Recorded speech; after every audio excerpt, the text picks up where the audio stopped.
বৈচিত্র্যের জেলায় দক্ষিণ চব্বিশ পরগনা জেলা। এই জেলার বিভিন্ন জায়গায় বিভিন্ন জিনিস বিখ্যাত। যেমন শীতকাল ঠান্ডার সময় ঠান্ডা এলেই আপনার মনে হবে জয়নগরের মোয়া বিখ্যাত, বারুইপুরের পেয়ারা বিখ্যাত, সুন্দরবনে জলে কুমির ডাঙায় বাঘ সে কারণে বিখ্যাত, ডায়মন্ড হারবারের তালের পাটালি বিখ্যাত আর মাছ বিখ্যাত। গোটা জেলা এই কারণে বিখ্যাত। কিন্তু তৃণমূলের পরিবর্তনের জামানায় কী কারণে বিখ্যাত? জয়নগরের মোয়া যত না বেশি আছে তার চেয়ে বেশি জয়নগরের তৃণমূল নেতার বাড়িতে বোমা বেশি আছে। বারুইপুরে বাগানে যত না পেয়ারা আছে তার চেয়ে গোটা বারুইপুর চত্বরে চোর ভরে আছে। ডায়মন্ড হারবারে আপনি যত না তালের পাটালি পাবেন, যত না মাছ পাবেন। এই যে চাঁদও আকাশে উঠে গেছে। আগে গান শুনতাম, চাঁদ দেখতে গিয়ে আমি তোমায় দেখে ফেলেছি।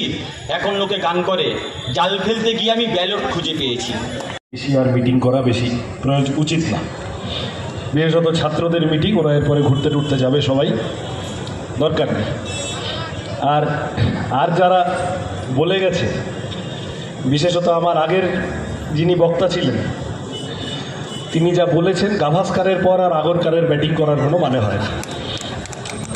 ফলত আর আমার গলার অবস্থা আপনারা বুঝতেই পারছেন।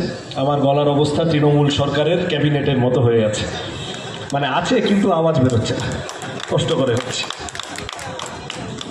আমি একটু এরকম চা নিয়েছি, তাতে করে আমাকে পিছন থেকে বললো যে এইটার রঙটা কীরকম লাগছে, তুমি সামনে নিয়ে যেও না। তা আমি বললাম যে আচ্ছা ঠিক আছে, অসুবিধা নেই, আমি নিয়ে যেতে পারি, কিন্তু আপনারা বোঝেন যে এইটা যেরকম লাগছে সেরকম নয়, বিজেপি তৃণমূলও যা বলছে সেরকম নয় আর কি। ওইটা বোঝানোর জন্য এইটা আনলাম। ওরা যা বলছে ওগুলো ধরবেন। আজকেও সুজন দা বোধহয় বলার সময় বলছিলেন, আজকেও টেটের প্রশ্নপত্র ফাঁস হয়েছে। তা আমরা এখানে সব গুলতানি করছিলাম যে কি বলবো, কে কি বলবে না বলবে। এই করতে করতে ওই সব বলছিল প্রতীকটা, আমার পুরনো গল্প মনে পড়ে গেল। ধরেন এইখানে কোথাও একটা আমাদের ঘাসিয়াড়ার দিকে, রাজপুর, কালীতলা, কোথাও একটা তৃণমূলের ব্লকের সভা চলছে। তৃণমূলের ব্লক সভাপতি বক্তৃতা দিচ্ছে, বলছে যে আমাদের মুখ্যমন্ত্রী কীরকম। তৃণমূলের নেতা বলছে যে এক বাবা তার 3 ছেলেকে 100 টাকা করে দিল, দিয়ে বলল যে তুমি এই 100 টাকায় এমন কিছু নিয়ে এসো যাতে করে আমার এই ঘরটা ভরে যায়। তা প্রথম ছেলে 100 টাকায় খড় আনলো। 100 টাকায় কতটুকু খড় হয়, ঘর ভরলো না, ফেল। দ্বিতীয় ছেলে 100 টাকা দিয়ে বালি আনলো। 100 টাকায় কতটুকু বালি হয়, ঘর ভরলো না, ফেল। সে তৃণমূলের নেতা বলছে তৃতীয় ছেলে বুদ্ধিমান।